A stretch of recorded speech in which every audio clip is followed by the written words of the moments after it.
amada igreja que se reúne em Arroio dos Ratos. Essa igreja que tem cumprido o propósito para o qual ela foi criada, que é a glória do Senhor.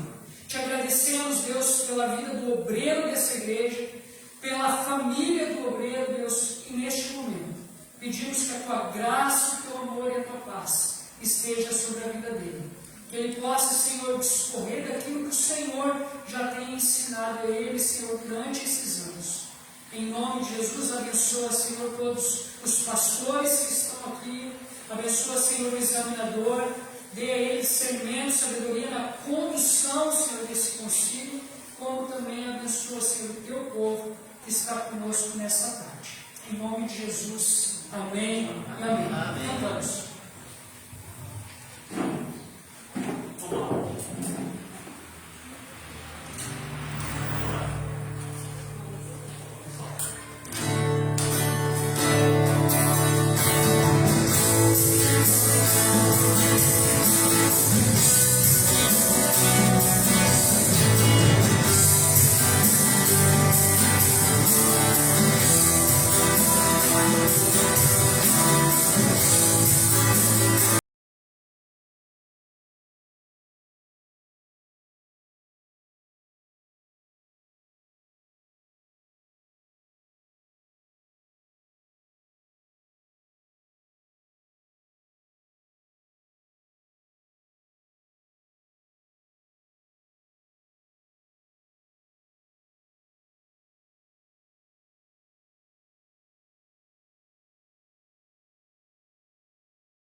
para estar glorificando o nosso Deus e exaltando o Senhor através desse exame.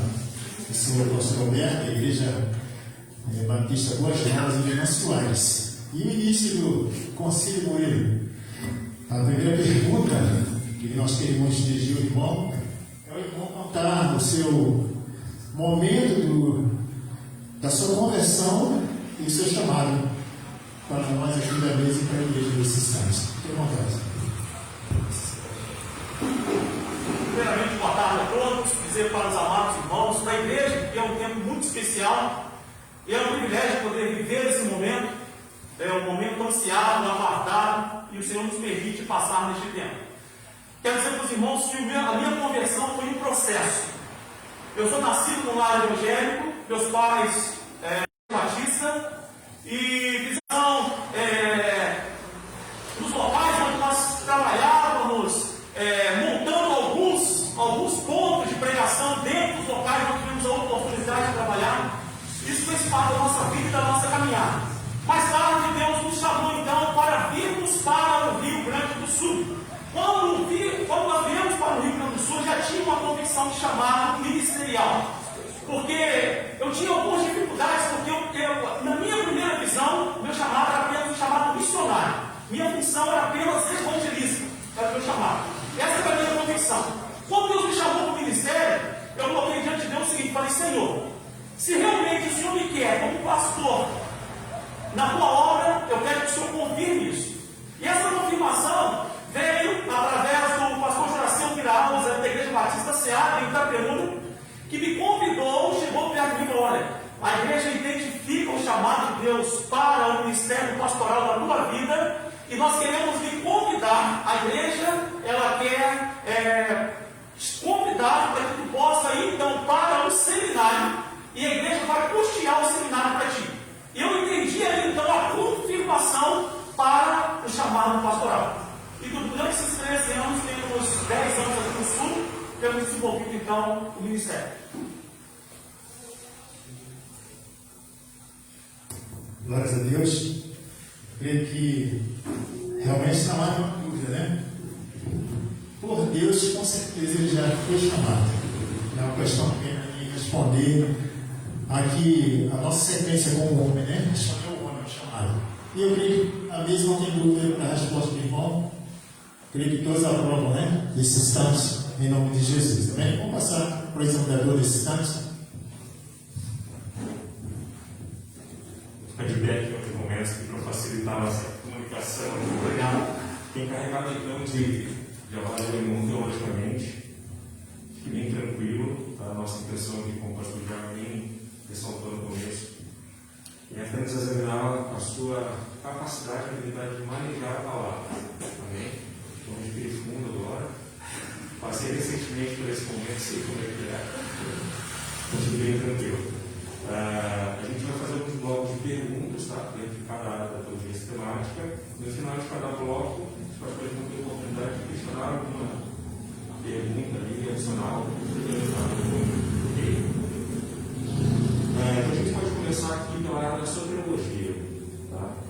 Queria que o senhor definisse para a igreja, os pastores presentes, o que é salvação. E qual é o requisito principal para obter a salvação? Quando nós falamos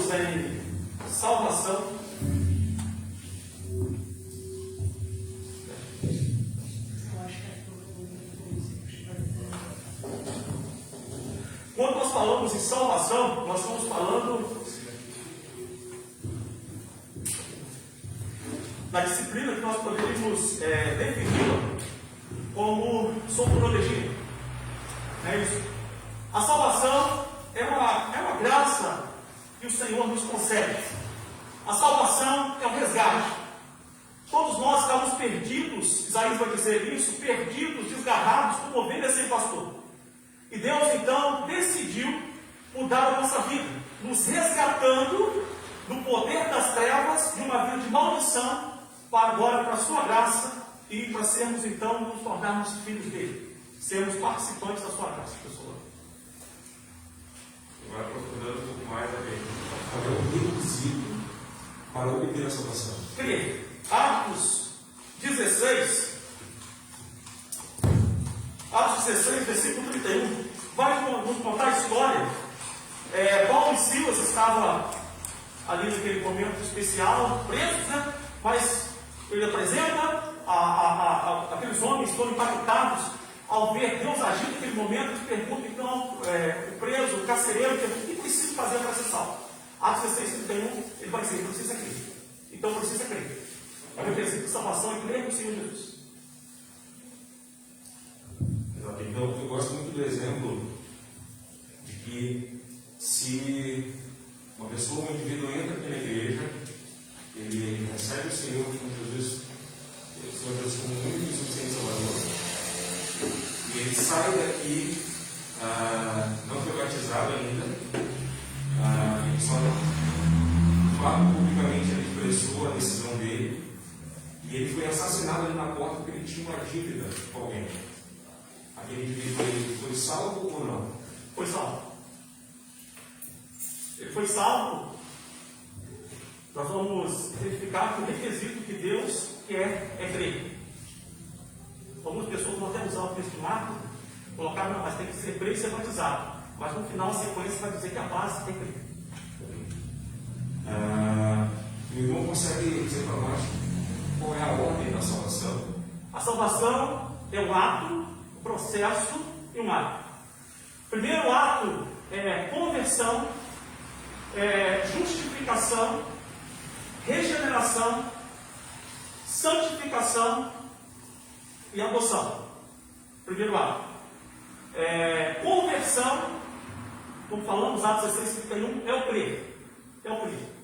A justificação, mediante Cristo Jesus, naquele momento ali, então, acontece tudo ao mesmo tempo, né? Mas é declarado justo. É declarado justo. Segundo momento, agora, então, é a regeneração, quando ele é declarado nova criatura. Ele é declarado nova criatura. E a santificação, como ele é declarado santo, segundo de Pedro, capítulo 2, versículo 9, nação santa, povo adquirido, é declarado santo. E por final, a adoção, João 12, quando ele é declarado filho. E o segundo processo é o processo de santificação.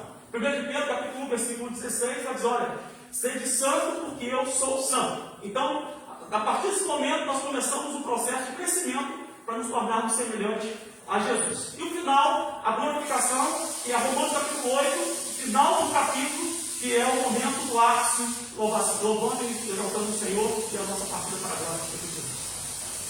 Então, o irmão entende que a santificação como um processo, ela é um processo de um prazo determinado, ou ela é um processo contínuo? Santificação como um processo de si. No dia da nossa conversão, só finda quando partimos para a glória. Segunda pergunta, então, terceira pergunta no verso que você eu não sabe o que é o proto-evangelho. Proto-evangelho. Proto-evangelho, lá em Gênesis capítulo 3, vai falar sobre o proto-evangelho, que é o anúncio que o Senhor faz ali, naquele primeiro momento, a serpente ali, que da semente da mulher nasceria aquele que pisaria na cabeça e ela não teria o calcanhar, também conhecido como proto-evangelho. Irmão, consegue definir como se dava a salvação no Antigo Testamento? A salvação no Antigo Testamento, ela se dava pela graça também pela fé naquele que viria. Os Hebreus, capítulo 10, que fala de memória, no final do capítulo, ele fala sobre a salvação e a fé naquele que viria. E aí, pela fé, Abraão já é declarado, justificado pela fé naquele que viria. E onde é que entra a lei no processo da salvação, então, no Antigo Testamento? Para que servia a lei? A lei, Paulo vai dizer em Gálatas capítulo 3, que ela serviu como alho. Porque sem a lei não haveria possibilidade das pessoas conhecerem o pecado. Então a lei traz para nós o conhecimento que somos pecadores. A lei nos mostra que o homem por si só estava condenado. E quanto à obtenção da salvação, a partir do momento que o crente tem a salvação em Cristo Jesus, existe a possibilidade de o crente perder a salvação? Não. Não existe essa possibilidade. E eu não tenho mais do que ele. Romanos capítulo 8, Paulo vai dizer, olha, vai iniciar dizendo, nenhuma condenação há, capítulo 8, versículo 1, nenhuma condenação há para os que estão em Cristo Jesus, que não andam mais segundo, mas segundo a glória de Deus. E quanto à salvação de crianças? Salvação de crianças. O que leva o homem à condenação? Eu creio que a criança está salva. Ela está salva porque ela não tem pecados ou qual o motivo da A criança está salva? A criança está salva não porque não tem pecado. Davi vai dizer, o Salmo 51, desde o ventre da minha mãe, ele foi gerado em pecado. Mas, Romanos capítulo 1, versículo 20, vai dizer para nós que a condenação, que é a revelação geral, a condenação, ela é fruto de eu olhar para a natureza, olhar para a história e para a consciência, ver Deus e não confessá-lo como meu Salvador.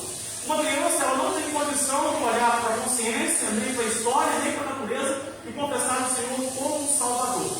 Então, por este momento, ela está salva exatamente por isso, porque ela não tem essa consciência, ela está naquele período de inocência. Então, pela graça, não é o envelhecimento, mas pela graça está salva.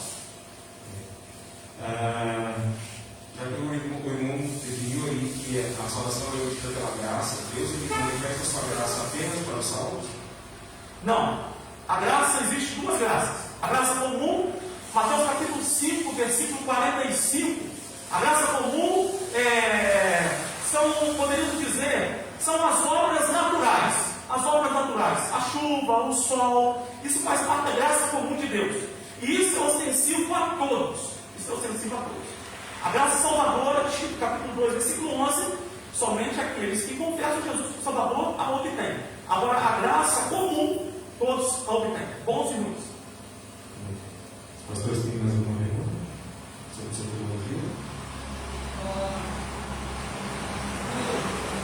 Uma pessoa que nunca ouviu falar de Jesus Cristo, um índio que vive isolado do mundo, ele nunca teve contato com a palavra. Ele vai para o céu ou para o inferno? Vai para o inferno. Porque sendo que ele nunca teve contato com a palavra, ele nunca ouviu falar de Jesus, por que ele vai para o inferno? Deus não estaria sendo injusto nessa situação? Salmos capítulo 19 vai dizer para nós o seguinte: olha, os céus manifestam a glória de Deus. E os céus manifestam. Isso, obrigado, pastor. E o firmamento anuncia as obras de suas mãos. E aí vai escorrendo o decorrer disso. Então a própria natureza, ela nos mostra a Deus. Ela nos mostra a Deus. Ela nos mostra que existe o Criador sobre todas as coisas. Fazer uma pergunta? Eu só quero lembrar de mais um elemento muito importante no processo da salvação, e que eu acho que o Murilo não chegou a citar, é o arrependimento. Nós somos salvos pela graça mediante a fé, e faz parte disso o arrependimento da pessoa no processo de aceitar a Cristo, da conversão sobretudo. É sempre muito importante a gente lembrar-se de que a pessoa também precisa não só crer em Jesus, ela precisa se arrepender do seu pecado. Fazer uma pergunta, senhor? Questão de perda da salvação, não. E a necessidade, não pela salvação, mas para a pessoa demonstrar aos outros que está salvo frutos, ou não? Sim, frutos. Gálatas capítulo 5, versículo 22, ela vai mostrar então que agora, por sermos salvos, e através do Espírito Santo, nós geramos frutos. Obrigado. Vamos que então, a gente está falando de salvação, falando sobre Deus. Queria que o irmão definisse quem é Deus. A Bíblia vai dizer, João capítulo 4, versículo 24, Deus é Espírito. Deus é Espírito. Para mim, Ele é o meu Senhor e Salvador, Ele é o meu guia, Ele é quem me guia, e Ele também é o meu Consolador. A gente falou agora há pouco sobre a maneira como Deus se revela para a humanidade,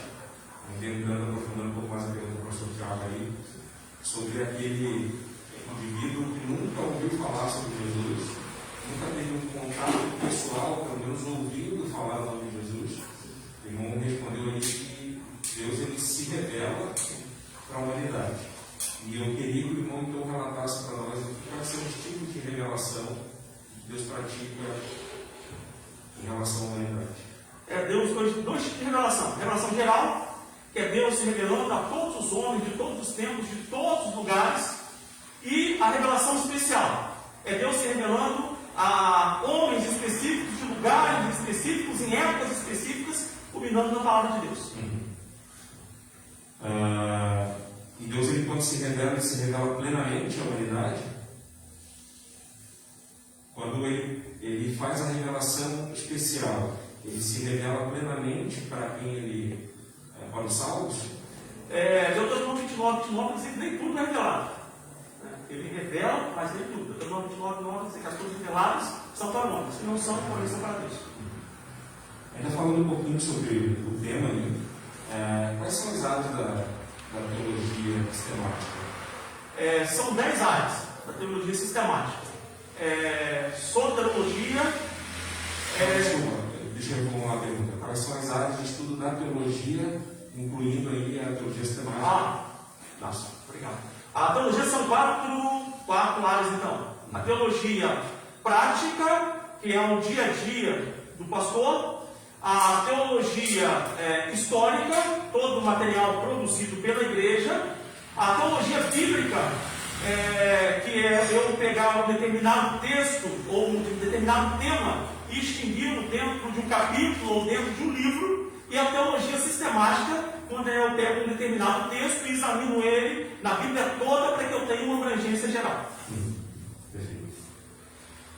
Então, dentro das áreas da teologia, ainda falando sobre teologia, sobre a pessoa de Deus, queria que o irmão falasse sobre os atributos de Deus.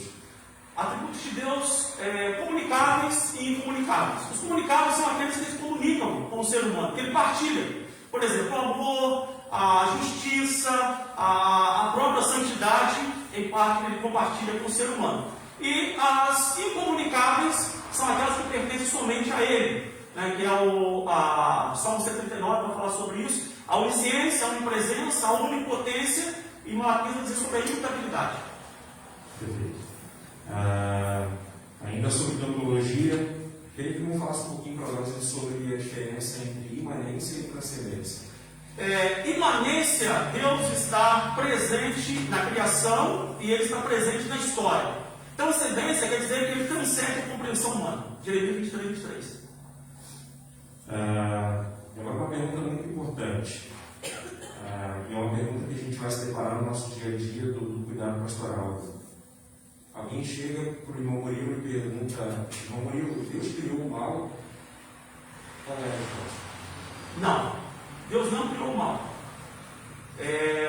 Quando a Bíblia às vezes vai até, as pessoas não tinham essa compreensão, pode até citar, mas Deus gera a correção. A correção, embora os olhos do corpo sejam o mal, mas seria a correção, não o mal.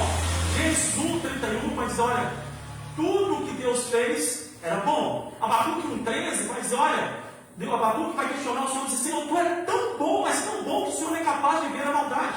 Então Deus criou o bem e o mal. Então, como surgiu o mal? A partir de onde surgiu o mal? Se Deus criou todas as coisas. O mal não é. Surgiu então a partir de uma atitude do homem. Desobediência. Ok. Queria que o irmão definisse então o que é, já que a gente falou do Éden e desse relacionamento de Deus com o homem e a manifestação dele para a humanidade, sobre o que é teofania, e que o irmão desse um exemplo de teofania na Bíblia. Teofania no Antigo Testamento vai falar, vai algumas vezes, vai citar sobre o anjo do Senhor. Né? É a forma da presença do Senhor ali, representada através do anjo, quando a Bíblia vai dizer o anjo do Senhor. Aí podemos encontrar, no caso de Maria, anunciando ali que ela ficaria grávida, né? No caso também lá de Abraão, várias vezes, em outras situações. Sobre teologia, mais alguma pergunta dos pastores? Vamos seguir então, já que a gente está falando ali sobre o anjo do Senhor. E a palavra usa esse termo ali para demonstrar especificamente a pessoa que Jesus está manifestando aqui. Eu queria que o irmão dissesse então qual é a função dos anjos. A função dos anjos, Hebreus capítulo 1, vai trazer para nós sobre a função dos anjos. Mas são seres ministradores e serviços do Senhor.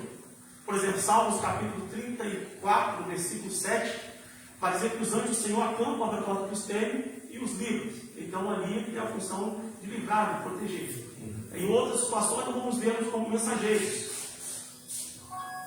E quando a palavra usa o termo anjo do Senhor, para definir ali a manifestação de Jesus, ela está colocando Cristo em pé de igualdade com os anjos? Não, por isso a divulgação do anjo do Senhor. Mas não morreu. A gente pode seguir então aqui para a primatologia. E a primeira pergunta é: defina para nós então quem é o Espírito Santo e se ele é uma pessoa ou uma força, uma energia, como a gente ouve falar por aí afora. O Espírito Santo, ele é uma pessoa. Efésios capítulo 4, versículo 30, Paulo vai estar citando ali os irmãos de Éfeso, mas olha, e não entristeçais ao Espírito Santo de Deus. Ele é quem convence o homem da justiça, do pecado e do juízo. Ele é quem capacita o homem também, prepara para a obra, para o ministério. Todo esse trabalho é feito através do Espírito Santo do Senhor. Ministrações. Não sei se você pode perguntar. Sim, respondeu. Vamos crer então que o Espírito Santo ele é parte da Trindade. Define então a Trindade. Trindade são três pessoas distintas, agindo em perfeita harmonia, mostrando Como é que a Trindade agia no Antigo Testamento e no Novo Testamento? No Antigo Testamento, nós podemos. Deixa eu ver a palavra.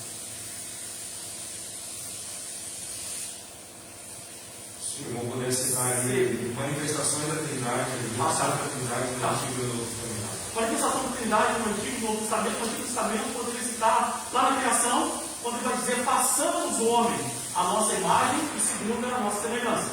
E no Novo Testamento, podemos citar o batismo de Jesus, a presença da Trindade. Então, o Espírito Santo no Antigo Testamento, ele agia como age hoje? Não, ele agia de forma temporal.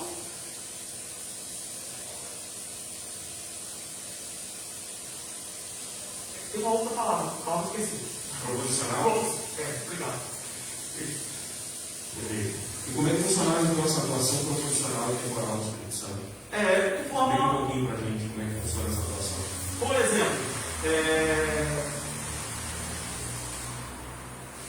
na ação, por exemplo, da questão dos profetas, agir nos momentos específicos,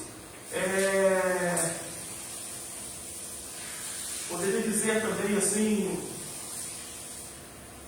revelando, como por caso nós vamos encontrar Testamento. também que ele é quem opera, convencendo o homem da justiça, do pecado e do juízo. O Espírito Santo é Deus? Sim. Atos capítulo 5. Quando Ananias e Safira mente para Pedro, ele vai dizer o seguinte: olha, vocês não mentiram ao homem, vocês mentiram a Deus. E a Deus é o Espírito Santo. O irmão já falou então sobre as obras da atuação do Espírito Santo na salvação. Queria que o senhor falasse um pouquinho mais de como é que ele age convencendo, guiando, intercedendo pelos salvos. O senhor tem base bíblica aí para essas questões? Convencendo o que ele tem no 13. Ele vai dizer que ele é aquele que convence o homem da justiça, do pecado e do juízo.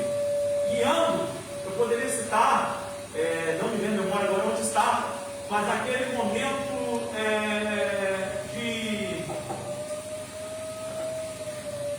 onde estavam aqueles mordomos da rainha de Candace. Ele estava ali, Filipe então era impelido pelo Espírito Santo, é conduzido e é guiado até ali. Ele é guiado até ali, ele é orientado a ir ali para trazer aquela palavra, para ele não estava compreendendo a leitura da palavra de Deus. E então o Espírito Santo o conduz até ali. Poderia dizer também Paulo, naquele episódio também, que ele fala para Paulo passar para a Macedônia, naquele momento também. Intercedendo? dizer para nós que Jesus vai dizer que ele intercede por nós com gemidos inexprimíveis. Pode ser. Deixa eu entrar. Tem bastante coisa na cabeça.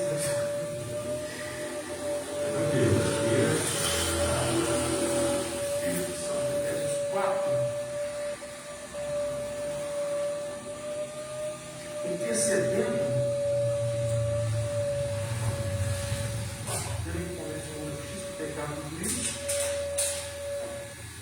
Ele intercede pelos salvos do Pai. Abre para nós Romanos 8, versículo 26.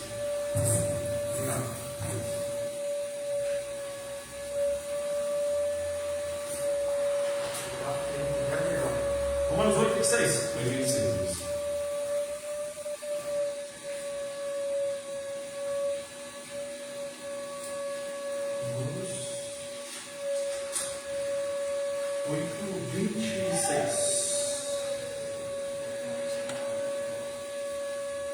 26. Da mesma forma, o Espírito nos ajuda em nossa fraqueza, pois não sabemos como convém orar. Mas o próprio Deus intercede por nós com gemidos inexprimíveis. A gente já mandou a resposta, nós faltava só mais Isso. O Espírito Santo, então, ele, no momento em que acontece a salvação mediante a fé e o arrependimento, o Espírito Santo ele habita no crente ou ele só atua ali durante o período de santificação e depois se afasta do crente, ou essa habitação é permanente? Não, ele habita no crente, porque naquele momento o crente é selado com o Espírito Santo, então ele habita no crente. O que significa para nós batistas o que é ser cheio do Espírito Santo? Coríntios 5:17. Paulo vai dizer o seguinte: não vos embriagueis com vinho, mas enchei-vos do Espírito Santo. Ser cheio do Espírito Santo é totalmente ser controlado pelo Espírito Santo de Deus, é ser dirigido pelo Espírito Santo de Deus. Já que o irmão falou que o crente é selado pelo Espírito Santo, uma pergunta importante é: o crente ele pode ficar endemoniado? Não. O crente não fica endemoniado. No Evangelho, não vou lembrar de cabeça agora, eu lembro do texto, mas não vou lembrar dele. Pode ser o texto. Tá, o texto vai mostrar aquela parte quando a referência diz assim: olha, se o espírito maligno.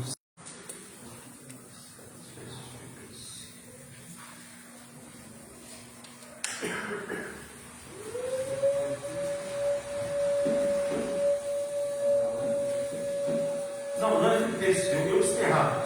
Não é texto. E também não é Efésios. Calma, você que sabe. Então, respira, eu sei que sabe. Então, dá uma olhada aí na tua Bíblia e tu vai achar aonde é que diz que o Espírito Santo convence o homem do pecado e da justiça de Deus.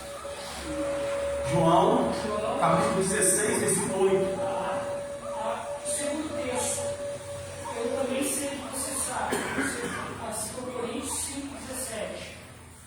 Você quiser 1 Coríntios, 2 Coríntios, e vê se está escrito lá em 1 Coríntios, 2 Coríntios, sobre a questão de ser cheio do Espírito Santo.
Sim. Isso aí, fica isso lembrado depois. Tá. Obrigado. Primeiro texto ele ensinou que eles vão Romanos 8:26. Isso foi feito.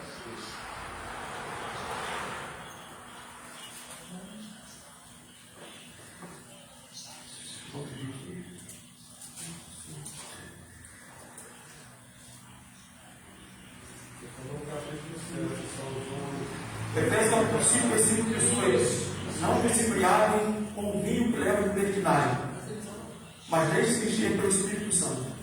Ele deixou por isso. Só uma que concentrasse. Sim, sim. Obrigado. Mais uma pergunta? Pastor Júlio, eu não já vi o Espírito Santo na nossa cabeça, sabe que ele é Espírito. Mas nós temos esse entendimento de uma pessoa. Por que uma pessoa? Pela capacidade, por exemplo, em Efésios capítulo 4, versículo 30, somente uma pessoa possui a condição de se entristecer. A condição de se entristecer. Isso nem uma força, nem um espírito que vem assim comum, não teria. Então, o Espírito Santo é uma pessoa. Cresce, ensina. Isso. Nos ensina, capacita. Mais alguma? Podemos seguir então. A gente vai entrar agora na área da raumatologia. Nós lembramos Deus Pai, Deus Filho e Deus Espírito Santo. Né? Sim. São 3 deuses. Não. Vai ser questionado na igreja sobre isso. Os 3 deuses. Vamos questionar como é que funciona isso. São 3 pessoas distintas agindo em perfeita harmonia. Não existe 3 deuses. Não. Um só Deus. Só Deus.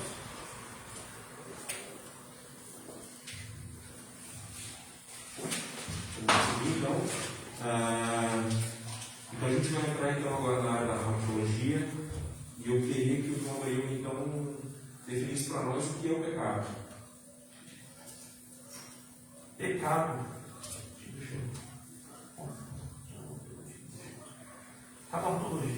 Pecado é tudo aquilo que nos afasta de Deus, é errar o alto.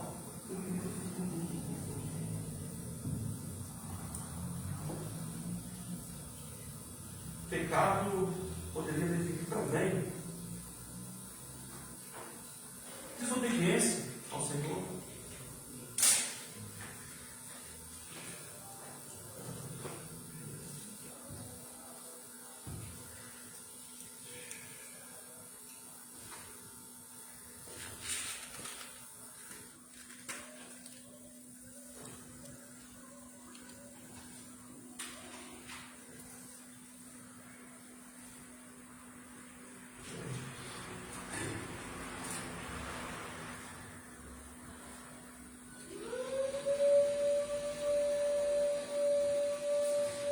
Tem hora que não lembro como é que branco a cabeça.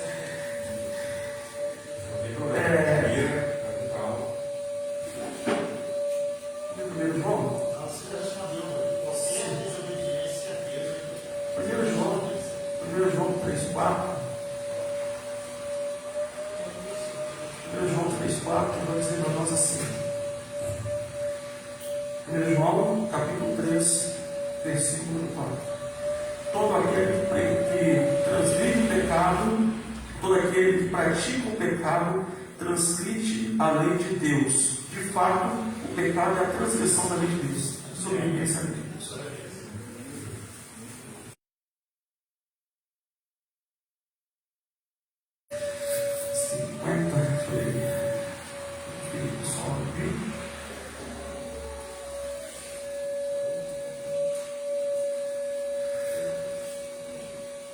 Aí está aqui no 59.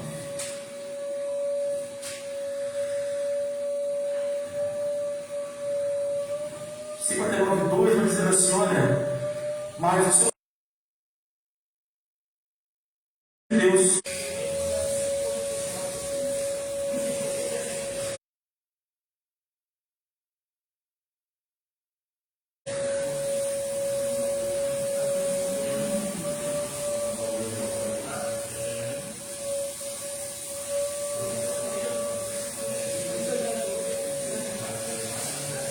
Romanos 6, Paulo vai dizer o seguinte, a partir do versículo 1. Que diremos, pois, então? Continuaremos no pecado para que a graça nos aumente?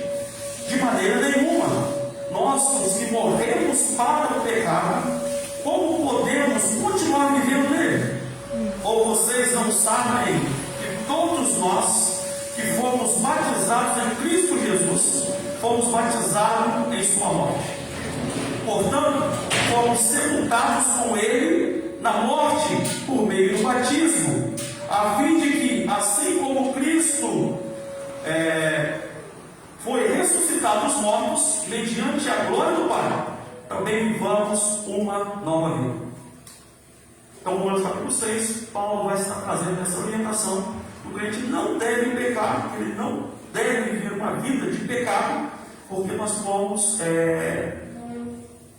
comprados por Jesus, mediante a sua graça, mediante o seu amor. Então, como nós agora poderemos viver nessa vida de pecado? E existe algum pecado sem perdão, não Pecado sem perdão, alguns vão dizer que é blasfêmia contra o Espírito Santo de Deus, mas se nós formos para Efésios, deixa eu conferir aqui, não falo que isso é errado de novo, peraí. Estou lendo Efésios 13. Efésios capítulo 1, vou conferir. Efésios capítulo 1, versículo de número 13.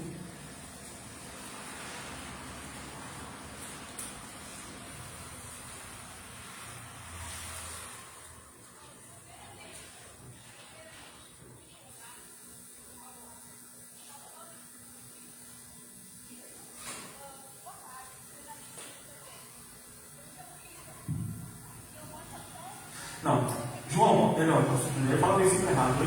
João 16:8 vai dizer para nós o seguinte: que o Espírito Santo é quem convence o homem da justiça, do pecado e do juízo.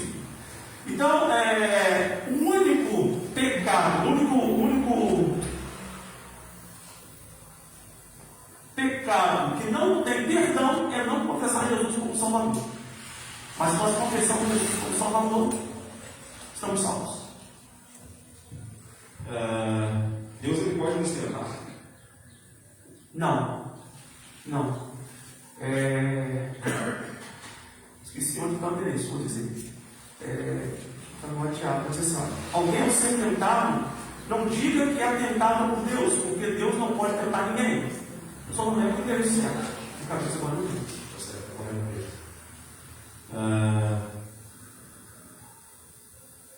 Perfeito. Agora, tem uma questão aqui que eu acabei deixando passar sobre bromatologia, que é quanto à questão do batismo no Espírito Santo.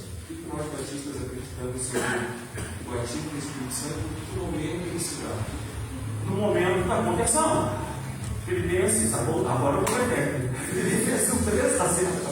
Vai dizer que no momento que nós aceitamos Jesus, que nós cremos, nós somos selados do Espírito Santo. Ele é o selo da vida. Nós não precisamos buscar o batismo do Espírito Santo, porque nós já o recebemos, nós somos fruto da obra dele, porque ele nos convenceu de justiça e pecado por isso. E ele foi nós quando confessamos Jesus como Salvador. Qual é a evidência do batismo do Espírito Santo? Gálatas, capítulo 5, versículo 22, os frutos do Espírito. Ou melhor, o fruto do Espírito. Fruto do Espírito. Sobre esse tópico, mais alguma pergunta? Só onde ele surgiu, né? Na origem, do pecado, né? Onde ele surgiu esse negócio aí. Do pecado. A origem do pecado não é a desobediência. Onde foi originado? Não é a desobediência. Quando você não há como não pecar, né? Então, quando se peca, o que tem para nós? 1 de João, capítulo 2, vai dizer para nós assim: meus filhinhos, não pequeis, mas se caso pecares, tem um advogado, que é Jesus Cristo. 1 João 2:9. 1 João 2.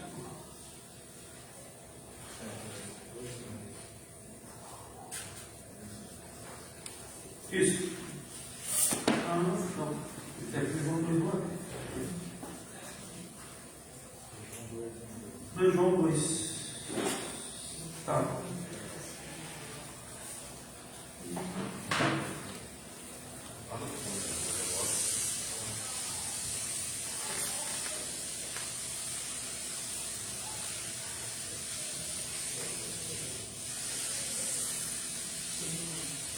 Primeiro João 2, meus filhinhos, escrevamos essas coisas para que vocês não pequem. Se porém alguém pecar, temos um intercessor junto ao Pai, Jesus Cristo, o justo. Ele é o propiciador pelos nossos pecados.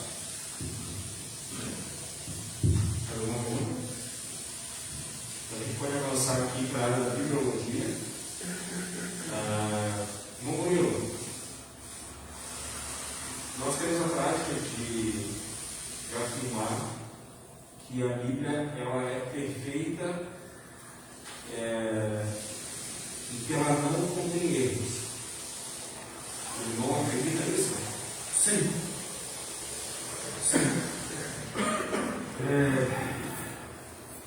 Salmos. Deixa eu primeiro falar. Salmos capítulo 19, versículo 7 vai dizer para nós assim: a lei do Senhor é perfeita e revigora a alma. A lei do Senhor é perfeita. Palavra do Senhor. Não tem erro. E quanto aos meios de inspiração das Escrituras, quais são eles? Quais são os meios de inspiração da Escritura? Eu queria que o irmão falasse também na resposta sobre como funciona a inspiração. Ela foi escrita por homens, sim, mas ela foi escrita por homens porque eles quiseram escrever os textos que foram contidos na Bíblia, não foram conduzidos por alguém. Como é que se deu isso? A inspiração, eu creio, existem 3 tipos de inspiração. Não é isso? A ditada, que crê, é isso mesmo, né? Crê que Deus ditou para o homem escrever. Existe a ditada, existe a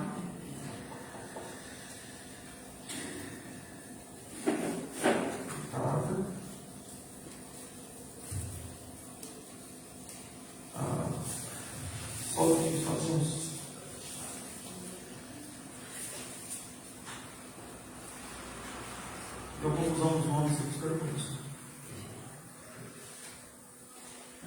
A ditada é quando eles acreditaram que o homem e Deus ditou.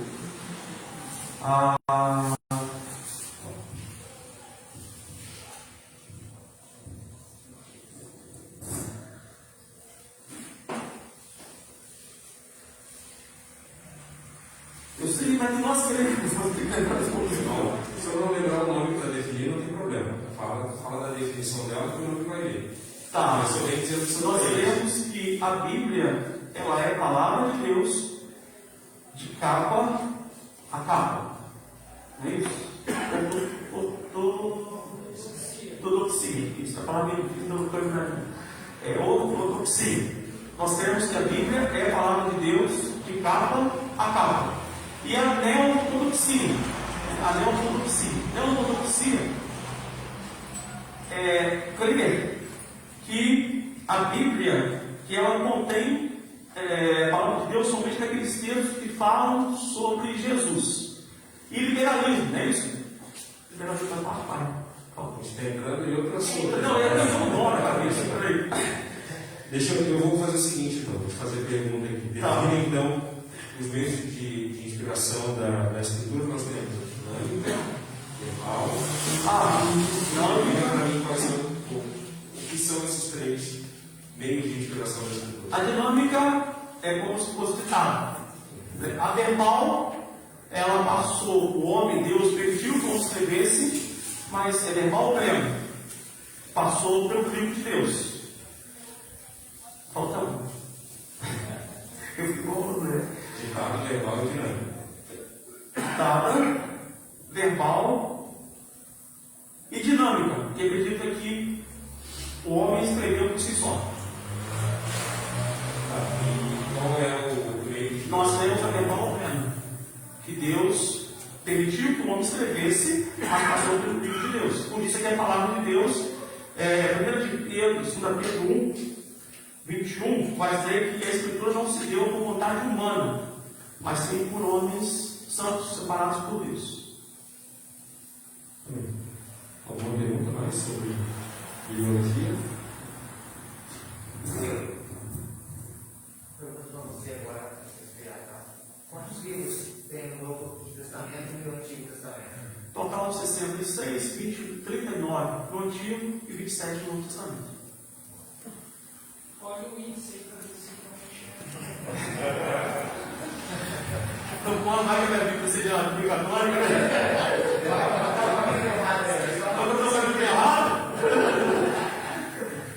Irmão, sabe dizer então como é que é dividido ali o Antigo e o Novo Testamento? sim, são 5 livros. São 5 no Antigo, que são o Pentateuco, são os primeiros 5 livros. Depois nós vamos encontrar os livros históricos, que vai até o livro de Esther. Depois nós vamos encontrar os livros poéticos, cantares. Depois nós vamos encontrar os profetas maiores, que vai até Ezequiel. E depois nós vamos encontrar os profetas menores, que vai até Malaquias. E o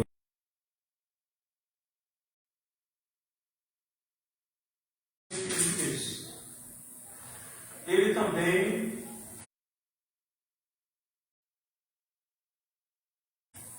é um mediador. Jesus é eterno? Sim. Ele foi criado? Não. Ele não foi criado. Ele vai dizer que em João 1 vai dizer: no princípio era o Verbo estava com Deus e o Verbo era Deus. Ele estava com Deus desde o princípio. Quais são os 3 ofícios ou funções de Cristo? As funções de Cristo é profeta. Isaías vai falar sobre a questão do profeta, rei e sacerdote. Profeta, rei e sacerdote. Não tem base bíblica para Sacerdote eu vou encontrar em Hebreus capítulo 4, versículo 15. Vai falar sobre o sacerdote, tempos que não pecou. E rei, deixa eu conferir aqui, para não falar errado.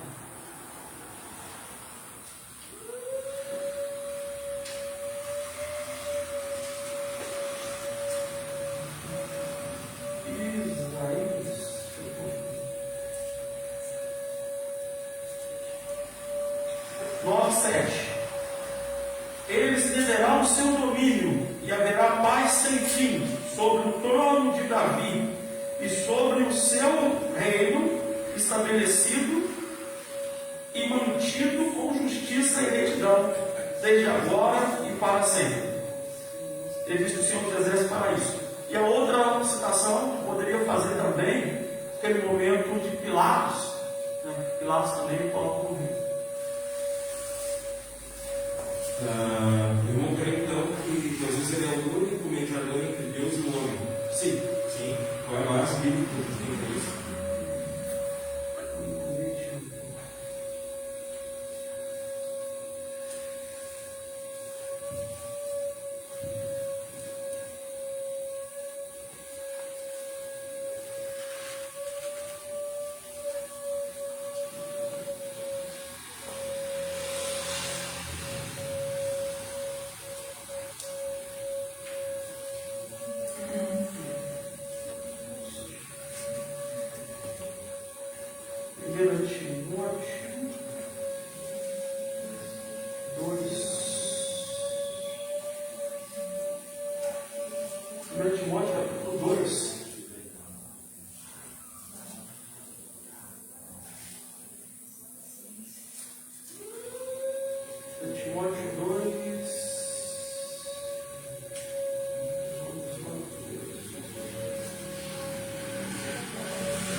2:5.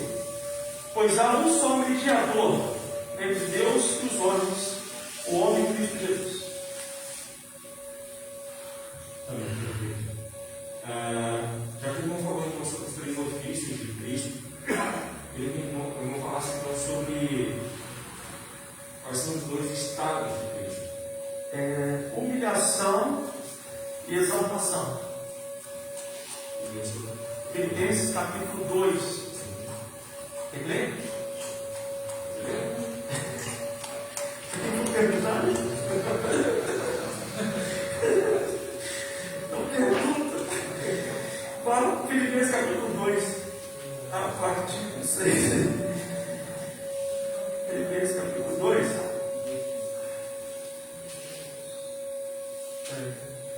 Filipenses capítulo 2.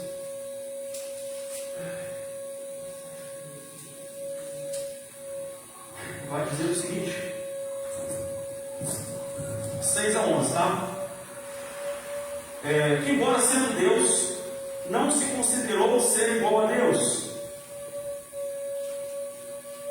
mas esvaziou a si mesmo, vindo a ser servo, tornando-se semelhante aos homens, e sendo encontrado em forma humana, humilhou a si mesmo, e foi obediente até a morte de cruz.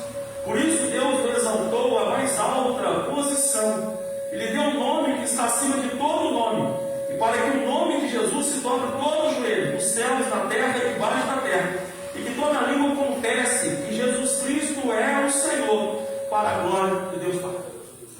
Filipenses 2:6. Jesus pecou e morreu. Não.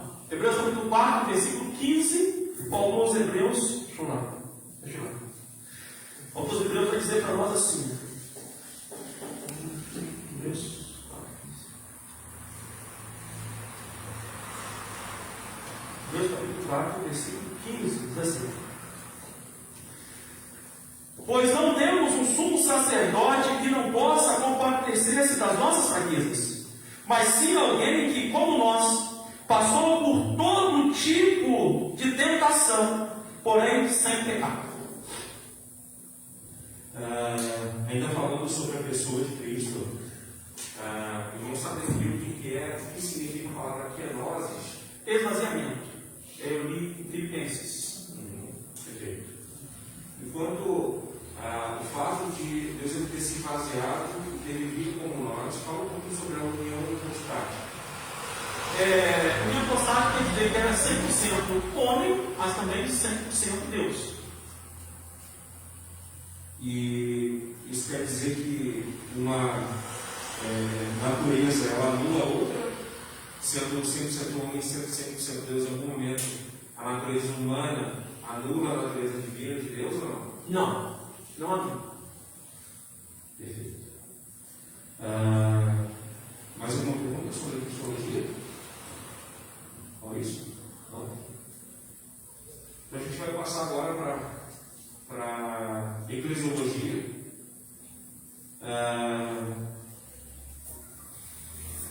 Eu queria que o irmão falasse então o que é igreja. Igreja Paulo diz que é o corpo vivo de Cristo, mas é um grupo de pessoas salvas e remidas, chamadas para fora.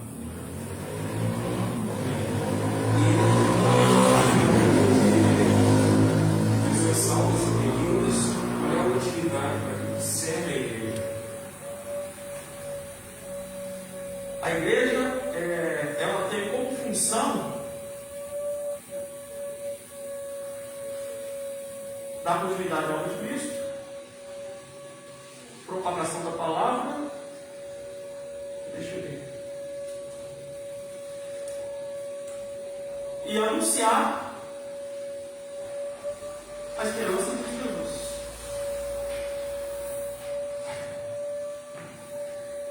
O irmão sabe a diferença entre igreja militante e igreja triunfante? A igreja militante é a igreja do dia a dia, caminhada no dia a dia. E a igreja triunfante é de todos os salvos, de todas as épocas. Quais são os oficiais de uma igreja batista? Pastor e diácono. Aí, quando a gente ouve na palavra dizendo ainda alguns termos como presbítero, bispo, o que significa isso?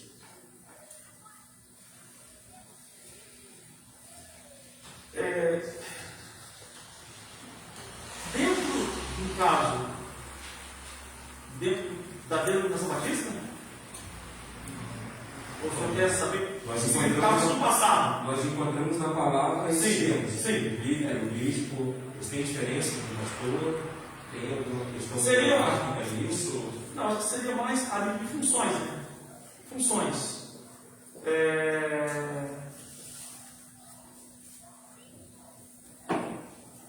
Por exemplo, a questão dos diáconos, a função de filiá-los, a função de coordenar o trabalho da igreja, de cuidar da igreja, enquanto o pastor cuidar do seu ministério. Agora, eu não vou falar aqui, assim, de cabeça agora assim, específico, separar para o senhor presbítero, depois eu não vou lembrar de cabeça para separar agora. Não. Você entende que presbítero, bispo, pastor, mesma função, significa a mesma coisa, são só termos Diferenciados, né? Diferenciados. perfeitos. Ainda falando um pouquinho sobre a nossa denominação batista, Sim. nós cremos que uma igreja, para ela se organizar, ela precisa de 3 alvos. Sim. Quais são esses 3 alvos? Ela precisa ser autossustentável, ter um recurso para gerenciar, ela precisa ser autopropagadora, ela precisa ter e demonstrar, melhor, precisa demonstrar que ela está cumprindo a função do reino de Deus, que é levar a palavra do Senhor, e a autogovernar. Ela precisa demonstrar que ela tem também uma capacidade estruturada para gerenciar o trabalho local e expansão. Ainda enquanto igreja batista, quais são as ordenanças de uma igreja batista? Ser batismo. E quais são os tipos de batismo? Batismo na igreja batista por imersão, mas existe por efusão, por aspersão, efusão, aspersão, o nosso imersão. Sim, perfeito. Então eu encontrei que qual é o tipo bíblico de Imersão. batismo? Imersão. Por exemplo, de Jesus. Perfeito. E qual é o sistema de governo adotado pela nossa denominação batista? Governo de uma igreja? Nosso governo é um governo democrático.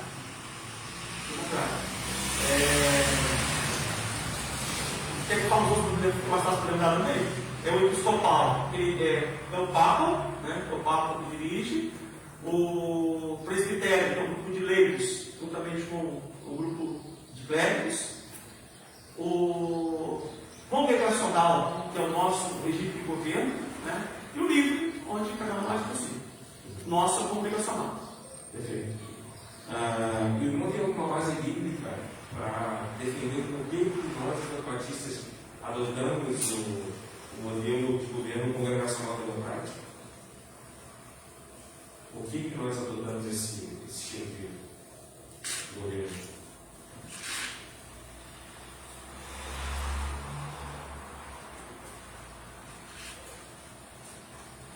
Pensar um pouquinho.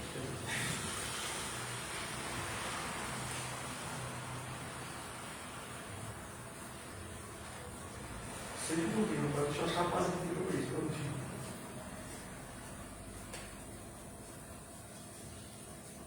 Quando foi que a igreja se reuniu democraticamente pela primeira vez para decidir o assunto?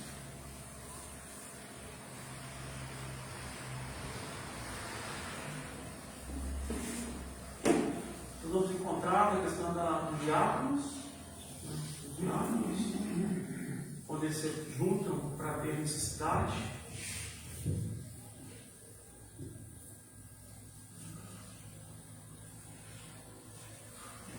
Tudo bem, então aí a igreja ali parece que só uma forma específica, mas na realidade, com certeza, a igreja estava ali para escolher quem iria substituir. Então eu acho que é isso que nós estamos indo nessa direção.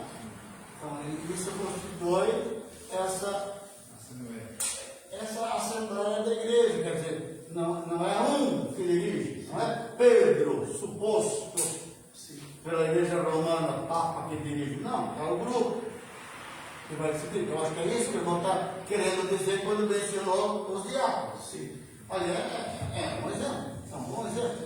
Romanos também mostra também os reunidos, né? O capítulo 1 vai falar sobre esse reunido. Estavam juntos.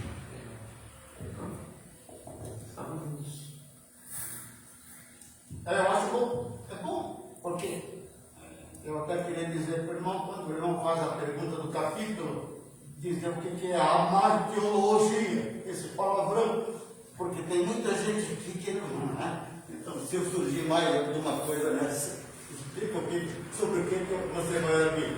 Agora, veja só para, isso é importante, porque nós temos aqui irmãos da igreja. Veja só, o exemplo do Novo Testamento, o apóstolo Paulo, né? É quando vem o relatório em Atos, que é o livro histórico, lembra da questão do Espírito Santo para aqueles que ainda não haviam recebido? Aí vem um relatório para a igreja lá de Jerusalém, e eles se reúnem, apreciam e depois enviam Paulo à igreja. Não é um apóstolo, mas a igreja que está aqui. Então é isso que nós somos, graças a Deus. Somos. A pregação aos gentios, com grego, né? Naturalmente.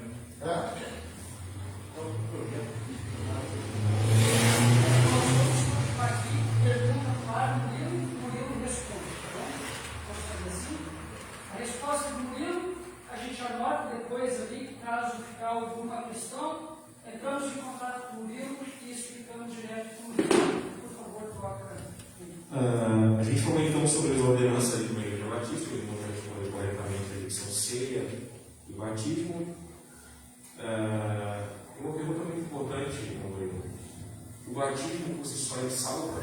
Tem poder salvífico? O ato do batismo? Não. Salvação é Cristo, não batismo. Batismo é uma ordenança. Então, se um crente ele recebeu, aceitou publicamente Jesus como Senhor, o único e suficiente Salvador, ele por si só já está salvo, mesmo que ele não tenha tempo de se batizar. É isso então. É o exemplo da dona cruz. O exemplo da cruz. E o que significa para nós, batistas, qual é a simbologia do batismo? O que representa para nós o batismo? É o sepultamento do velho homem e o renascimento de uma nova criatura em Cristo Jesus. Ainda sobre as ordenanças, quais são os tipos de ceia e qual é o estilo de ceia que a Igreja Batista adota? Ultra restrita, livre e universal. Eu acho que é a divergência, não sei se há um fundamento de coisa, mas normalmente a que eu mais participo, mais observo é a livre.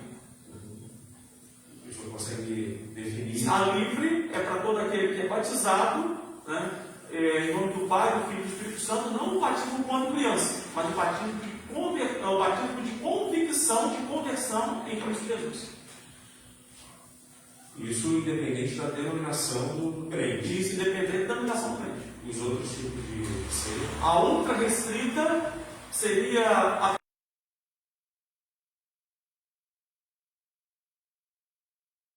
que nós fizermos. Se for, por exemplo, o restrito,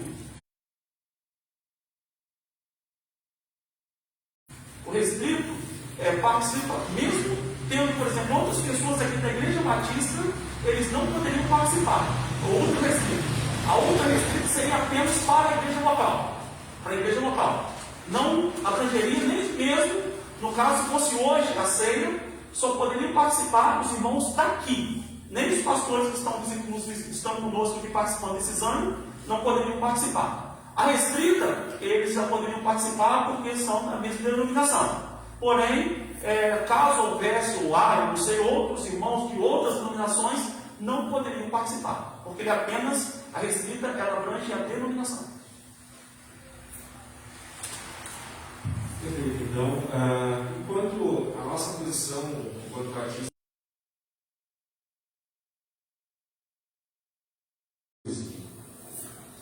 a transubstanciação acredita que é aquele momento o pão e o suco de uva se transformam no corpo de Cristo. A transubstanciação. Não acredita que transforma, como se fosse memorial? Não, né? Eu me perdi nas duas. A transubstanciação. Só a consubstanciação aqui não. As outras três passaram por. Se tu tivesse uma prova, tu estaria passado. Bom, não. Consubstanciação. É a mesma coisa. Só que, por exemplo, o luterano aplica uma. Ela acha que depois que foi distribuído os elementos, chegou o momento da ceia, o pão virá também de corpo e sangue vira também de sangue de Cristo. Essa é a transubstanciação. A consubstanciação é vegetatória e frativa. Isso é a mesma coisa. Ele é o próprio corpo de sangue de Cristo. a consubstanciação acredita-se então que contém o corpo e contém o sangue de Cristo. Ainda falando sobre eclesiologia, que é a doutrina da igreja, então, o irmão falou ali sobre a questão da ceia, sobre o batismo, o irmão já defendeu ali que batismo não salva ninguém, né? Agora, a igreja, o pastor da igreja, enquanto oficial da igreja, ele em alguns momentos ele precisa disciplinar a igreja. E quais são os tipos de disciplina praticados na igreja batista? Informativa é aquele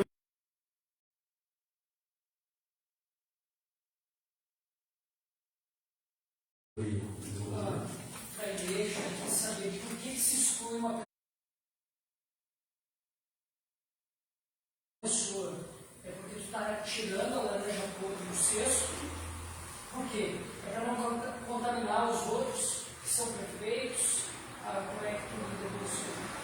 A exclusão, ela tem como finalidade dar ao excluído uma oportunidade de rever os seus conceitos e voltar e reposicionar em relação ao seu pensamento, né? Reposicionar em relação à sua vida, ao seu dia a dia. Por exemplo, Paulo ele vai citar na igreja de Corinto, né, aquele episódio que houve o caso do rapaz se relacionar com uma madrasta, e Paulo então vai dizer: olha, entregue o corpo dele ao diabo, né? Ou passe por esse processo para que a alma seja salva. E depois, mais à frente, não me lembro agora disso, mas Paulo regozija a alegria exatamente porque houve esse processo, consumou-se o processo, levando-o a reconhecer o seu erro e reposicionando em relação à sua vida cristã. Amém. Agora, partindo para o penúltimo bloco de perguntas aqui. Visto que eu gostei de teologia. Sim, pode ir. Will, por que ser o pastor batista? Você consegue se enxergar, por exemplo, uma movimentação, algo do gênero, você congregaria em outro lugar? Por que ser o pastor batista?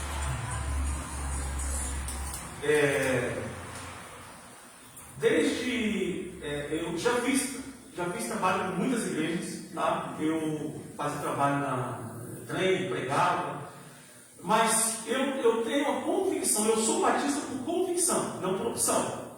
E quando Deus me chamou para o ministério, eu olhei para os batistas, para os princípios batistas, exatamente para a nossa declaração de fé, né? E ali eu posso me espelhar, e me identificar. Não os demais espelhar, mas eu me identifico com a denominação. Por isso eu tenho convicção de ser um pastor batista.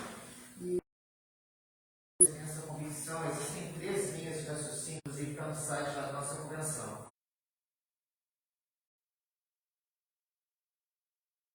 você pode falar sobre ela? Qual a linha mais aceita da história dos batistas?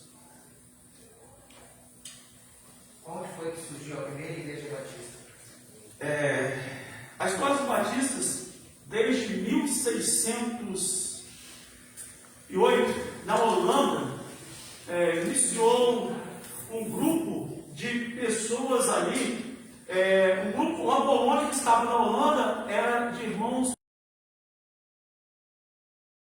Eles começaram a evangelizar, ele começa a desenvolver, começa a crescer.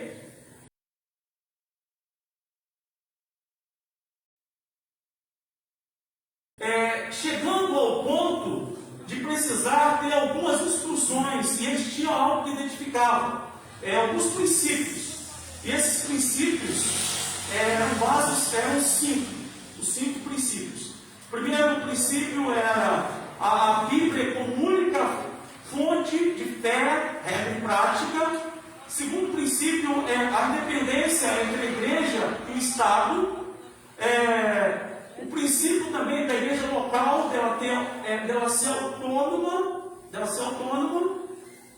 também a convicção apostólica da igreja, mais é possível. Eles criam então em 1635 a primeira declaração doutrinária, a primeira declaração de fé. Então ali cria-se a primeira declaração. Mais tarde, um grupo de ingleses vão colonizar os Estados Unidos e ali inicia uma evangelização em massa nos Estados Unidos. E ali vai iniciando e vai então fortalecendo aquele Estado. Depois, mais tarde, por volta do ano de 1665, houve uma guerra nos Estados Unidos, e ali então, uma recessão, e eles começam a buscar então alguns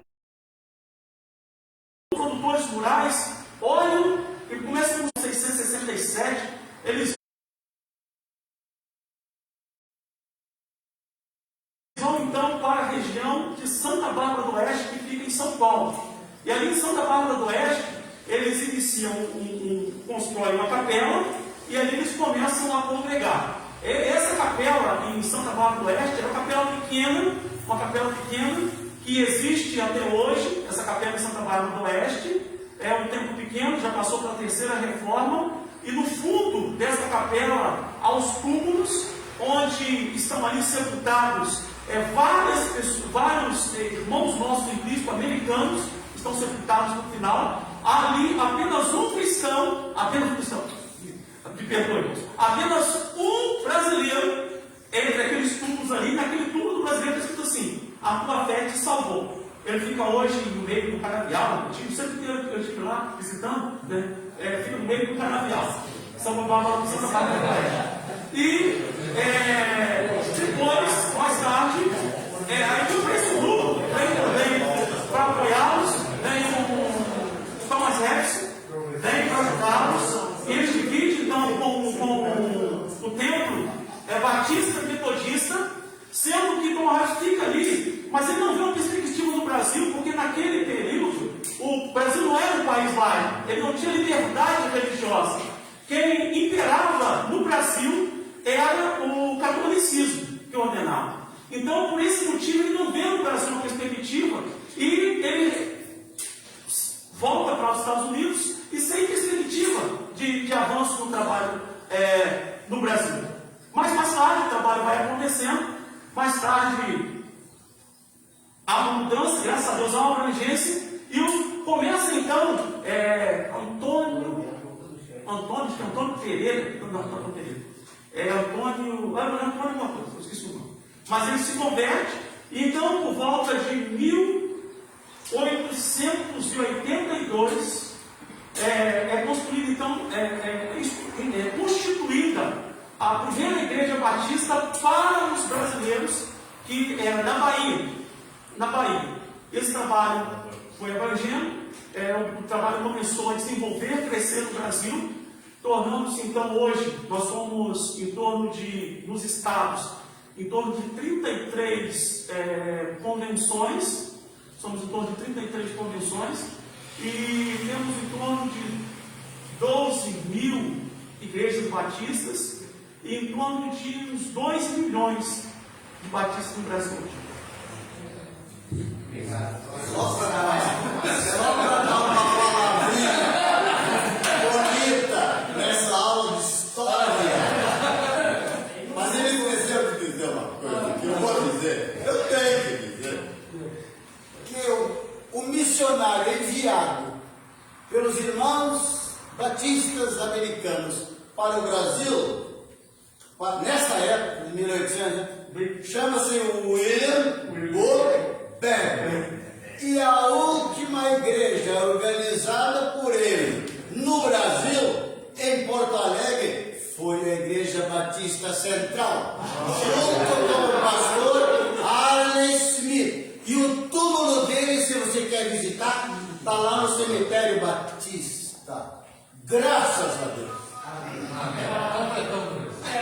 Agora vai contra o que eu acredito, né? Que eu acredito que tem que só o candidato falar. Mas assim, pastor, deixa eu falar uma coisa. Um dia eu fui no cemitério, uma irmã da igreja faleceu, e eu fui no cemitério Batista e alguém perguntou: o pastor Leandro estava lá? Eu digo: sim. Ele te levou no túmulo do bem?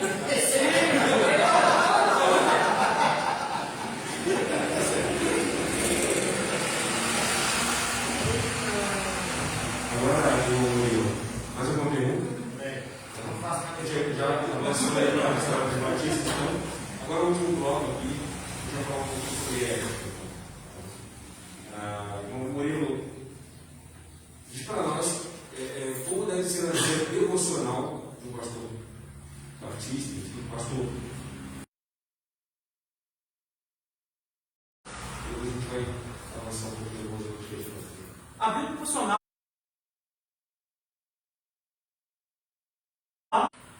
Eu acredito que o pastor Eliel, se sentir uma falha, com certeza, ele deve ser missionário para a igreja consagrada. Mas ele pode ser repreensível. Ele pode ser encontrado no erro. Não quer dizer que ele pode fazer as coisas erradas, ninguém vive. Mas o texto vai dizer, e um dos questionamentos que a Bíblia vai citar é ser irrepreensível. Irrepreensível. Não ter prazer no erro. Ele pode falhar como ser humano, porque todos nós falhamos, mas ele não pode viver uma vida ruim. Quanto a esse ponto, se os pastores quiserem concluir com perguntas aí, podem ir falando. Tá? Como pensa sobre divórcio e não casamento? E o que é que a Bíblia fala sobre isso? Paulo faz a citação sobre a questão de divórcio. Eu sigo, busco dentro da palavra do Senhor. Eu não sou favorável ao divórcio, não sou favorável ao divórcio.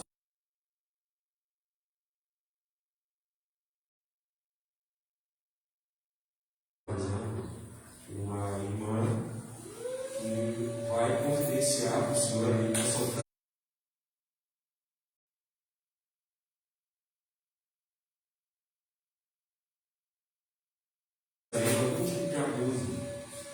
Seu marido, enfim, ou presenciou algum tipo de abuso com filhos, por exemplo, qual deve ser a postura do pastor nesse caso? Orar com ela, orar e orientar. Eu vejo que a nossa função, no caso, eu vou falar como líder aqui, a minha função é orar, mas também eu vejo a necessidade, muitas vezes, orientar também, a buscar orientações, às vezes, em meios que podem lhe dar segurança. Eu tenho a função de estar trabalhando nos dois lados. Eu vejo dessa forma. Sim, perfeito.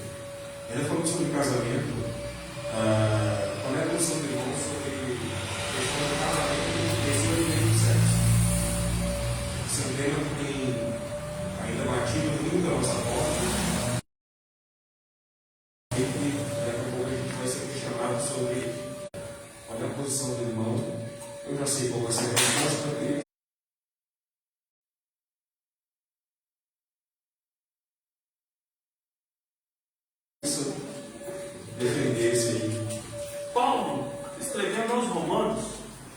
Paulo vai dizer o seguinte,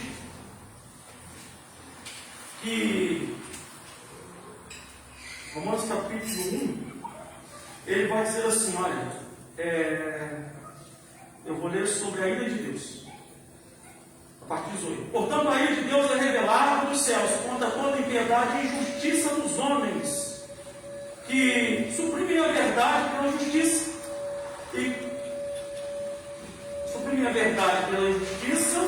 pois o que de Deus se pode conhecer manifesto entre eles, porque Deus lhes manifestou. Pois desde a criação do mundo, os atributos invisíveis de Deus e seu eterno poder e sua natureza divina têm sido vista claramente, sendo, pois, compreendido por meio das coisas criadas. Por meio dessas coisas tais, todos são desculpados. E aqui vai discorrer o texto, vai dizer o seguinte, que esse ato hoje, Deus condena o ato e condena também aqueles que consentem. Ou seja, no momento que eu faço, eu estou em desobediência à orientação do Senhor e eu estou me igualando, colocando-se no mesmo patamar, por estar conivente com a situação. Uma pergunta? Não. Nós, enquanto batistas, acreditamos então na separação entre igreja e Estado. Mas nós sabemos que a cada 2 anos a gente tem períodos eleitorais. Se um candidato a prefeito da cidade chegar aqui e falar, Murilo, eu quero aproveitar ali o culto da igreja para expor ali minha plataforma de campanha e no finalzinho ele distribuir alguns centinhos ali para os crentes ali, os papeizinhos ali, com o número da minha candidatura. Qual será a posição dele? Junto do pastor. Solamente para não se falar com o Senhor. Político, mesmo sendo irmão da igreja, lá do portão para fora. E se um dia o irmão for convidado, por exemplo, para compor uma chapa para ser prefeito, vice-prefeito, vereador da cidade? O primeiro ato, se um dia primeiro ato, desligar como pastor, porque uma das coisas que eu vejo muito difícil, e às vezes nós vemos, é alguns candidatos com o nome de pastor. Pastor vem de pastoreio. Então, eu vejo com muita dificuldade em relação a isso aí. Quero só voltar na questão do Rafa falando sobre a questão do divórcio, que perguntou. A Bíblia vai falar sobre a questão, abrindo um precedente, questão de adultério, né? E aí, Paulo trata esse assunto. Ainda sobre ética pastoral, o que o irmão pensa sobre o movimento ecumênico, em que se o padre, por exemplo, chamar o irmão para ir lá e pregar na igreja católica durante uma missa, por exemplo, e se ele quiser vir aqui, trazer toda a igreja, por exemplo, para fazer um culto ecumênico aqui, na igreja batista que é a Noite Alta.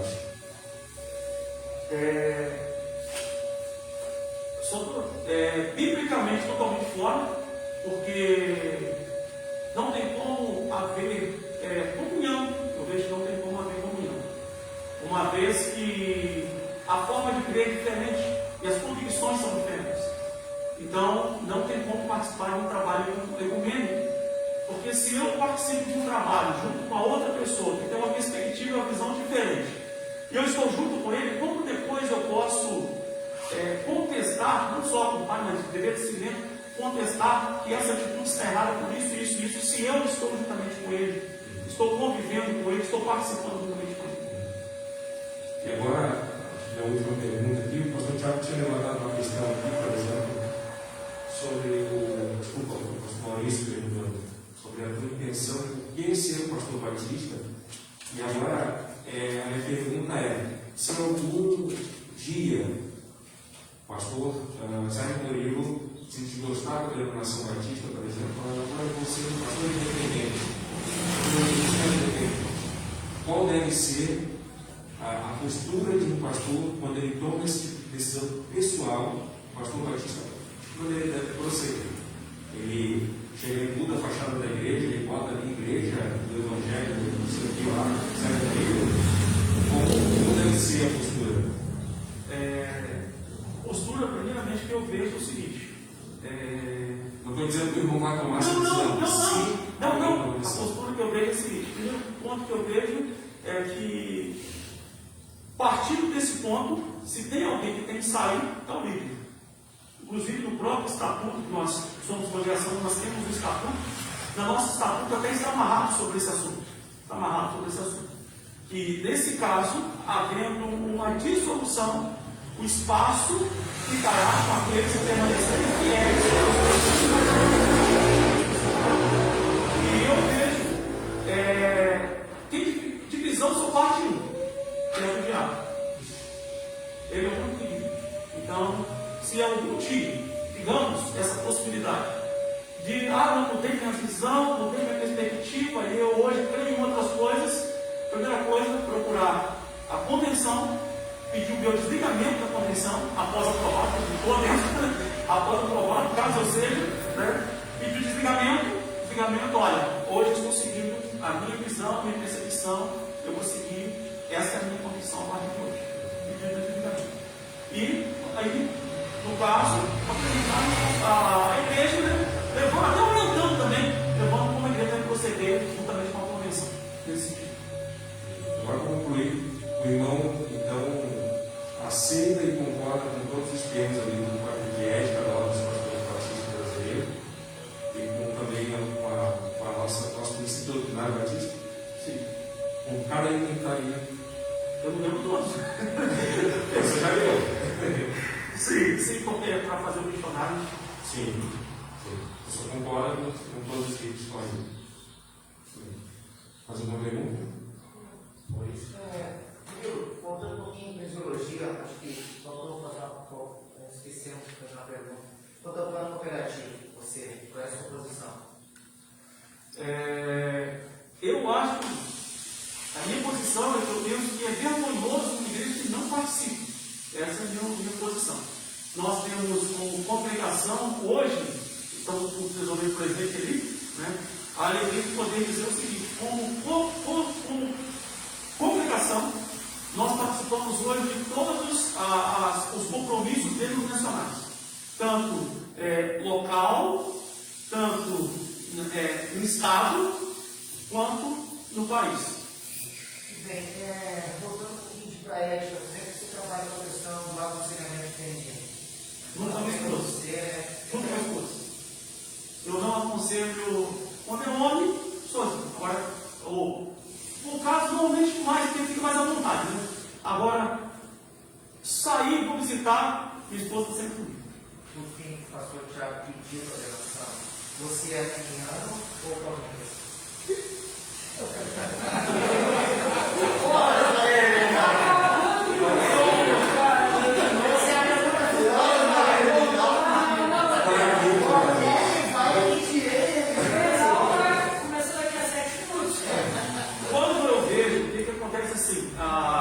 Os princípios defendidos por Jacob Arminio e também lá pelo Calvino,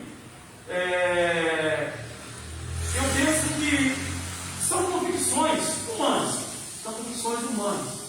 E eu penso o seguinte, se juntar os princípios, juntar os dois, eu tiraria um princípio básico, que é seguir a vontade de Deus. Porque um vai na contramão do outro. Mas se for olhar, os dois têm respaldo bíblico para os dois lados. Então, eu prefiro não dizer que eu sou nem calvinista e nem armínio. Eu estou comigo. Não que ele não seja para fora, tá? Mas eu procuro seguir esse padrão. Para mim está certo, agora você resolve com ele. Está claro, a nossa declaração, não é? É só ler aquelas 2, 3 palavras, pronto. Então, da minha parte, que concluímos. Pastor, só uma coisinha importante, eu acho também. Quando há uma atividade, você é muito conhecido nessa cidade, o prefeito vai fazer uma inauguração, não é do cemitério que aconteceu comigo, mas e você é convidado. Ó, todos nós dizemos, pastores, nós somos batistas, mas não quadrados. Nós queremos participar da comunidade em tudo onde nós podemos dar testemunho. Então, seja o primeiro a ir lá e estar presente, marcar presença. Isso é importante, porque nós não somos um grupo isolado aqui, não. Nós estamos dentro da comunidade, queremos ajudar a comunidade e o irmão continue a ser a bênção que já está sendo nessa cidade. E continue trabalhando com a sua espera. Presidente, encerramos o conselho. Vamos encerrar então assim, igreja. Nós vamos ali atrás, nós vamos deliberar, vocês podem ficar aqui. Voltamos com a resposta, né? Sobre. Pode ficar também. Oi? Então, só por isso que tem espaço para mudança. Ali onde a gente. Mais lá, a gente pode ir na outra sala. Não, tem o salão social. Isso, tá. A gente vai lá e já traz a resposta. Logo após a resposta, nós vamos ter um momento de comunhão ali. O pastor Jurandir trouxe bergamota. Então, inclusive, ele disse que é para vocês comerem aqui e o que sobrar eu levo para casa. Então, a gente já volta. André, por favor, para liberar o salão social lá para os pastores de Olímpia. Só para liberar lá para os pastores de Olímpia. Vou guardar.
Ah, Murilo, então um aspecto meio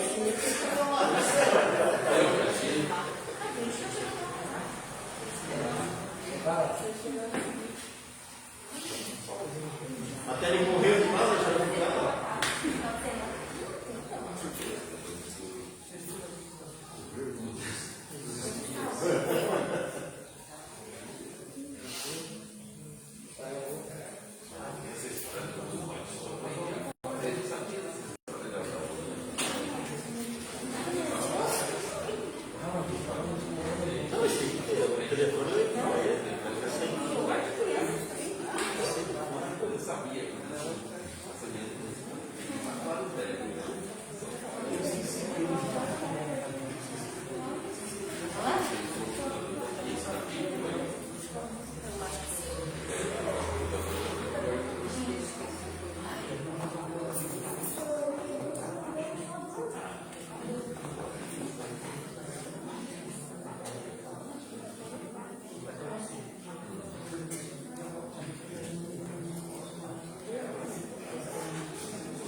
Mesmo parado? Sim. Vai ficar calado? Sim. Depois eu consigo pelo WhatsApp. Então, pessoal, muito obrigado pela presença de todos, obrigado pela presença dos pastores, obrigado pela presença dos irmãos aqui da igreja de Arroio dos Ratos, também dos irmãos lá da igreja Batista Central em Porto Alegre, o presidente Irmão Argileiro está aqui, a sua cunhada está ali fora com o bergamota, a irmã mas muito obrigado pela presença de todos. Irmão Murilo, o pessoal só está em dúvida. Quantas horas a irmã André demorou para te doutrinar?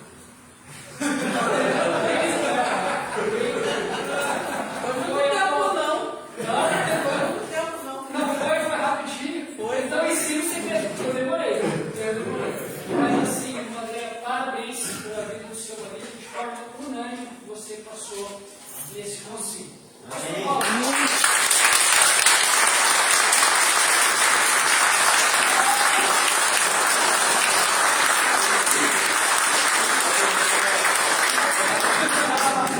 pastor Walter, o chefe, vai orar por você, só que ele já deixou um recado lá dentro. Não, tem aumento.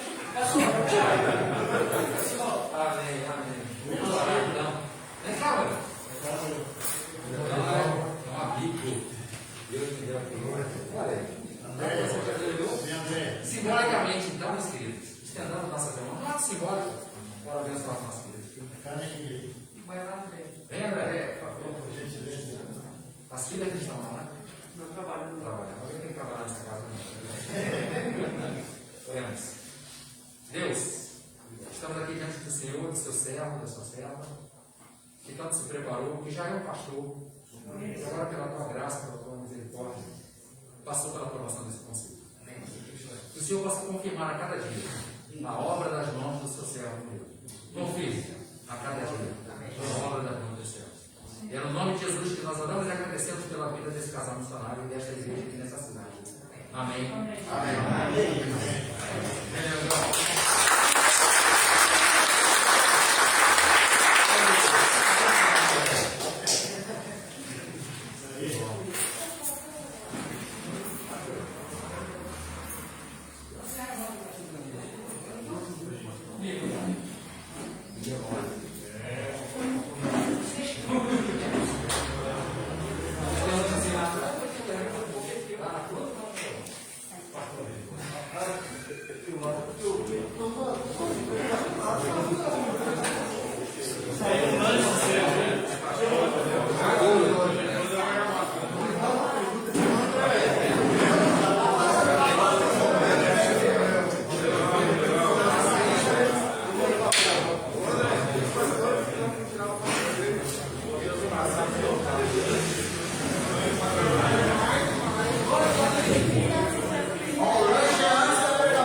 Pastor Murilo.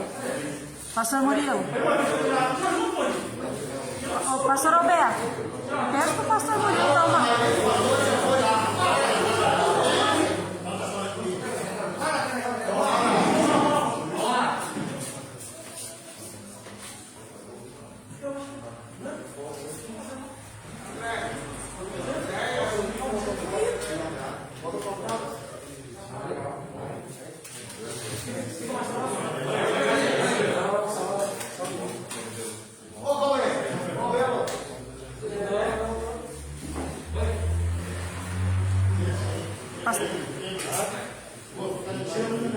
Pastor Alberto.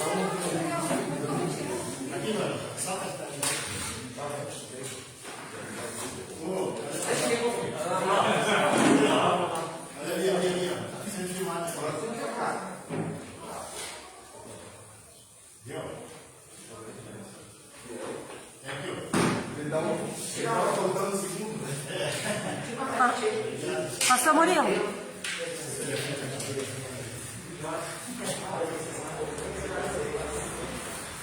Pastor Murilo. Tá só uma foto pequenininha.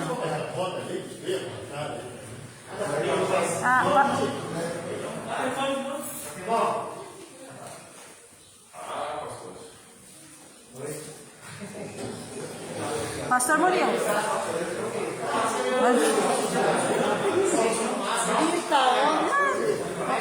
Não, ô pastor Murilo, eu gostaria que o senhor desse.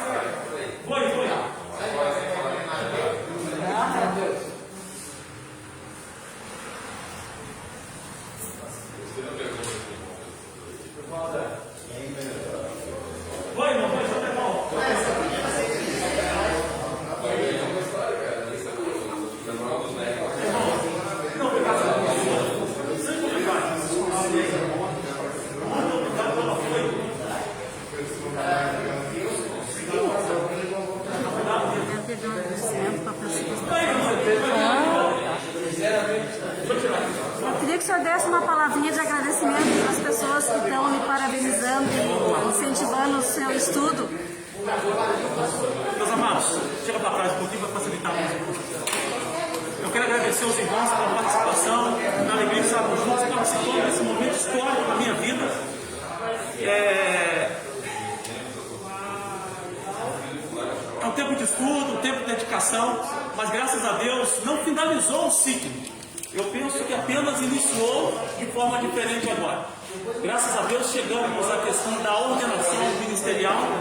Assim é feita a formação do pastor Batista, o estudo, depois essa sabatina de perguntas. E graças a Deus, pela misericórdia e oração dos irmãos, tivemos a alegria ser aprovado, né? Mas agora aumenta mais ainda a responsabilidade diante de Deus, diante da igreja e diante da comunidade. Deus possa nos abençoar, nos ajudar cada dia a caminharmos aí diante desse projeto e do propósito do Senhor para as nossas vidas. Que Deus abençoe a cada um de vocês e muito obrigado por esse apoio, muito obrigado mesmo. E obrigado também pelo acolhimento que nós temos tido aqui no estado do Rio Grande do Sul e por vocês, amigos que estão online, Brasil afora. Que Deus abençoe a todos em nome de Jesus e muito obrigado pela tua vida. Que Deus abençoe.